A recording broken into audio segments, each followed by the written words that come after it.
Здравейте! Ще ви покажа как да използваме програмата Essay Dictionary онлайн.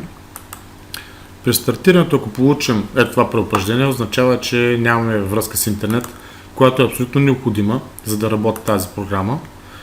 Затова е подходящо да намерим място, където имаме връзка с интернет, било то вкъщи или някаква свободна зона. След като сме свързани, ето в това поле се въвежда думата. Можем или да кликнем върху бутона превод, а другия вариант е, ако разполагам с клавиатура, да натиснем Enter. Например така. Ако искаме да преведем от български на английски, единственото нещо, което трябва да направим, е да въведем думата на български език и ще получим нейния английски превод. Ако случайно сме навънка и по време на разходката си изгубим връзката с интернет,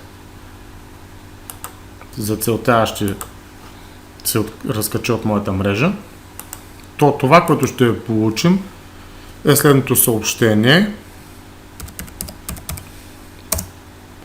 че нямаме връзка. Просто трябва да намерим място, в което връзката отново да бъде възстановена и програмата автоматично продължава работата си.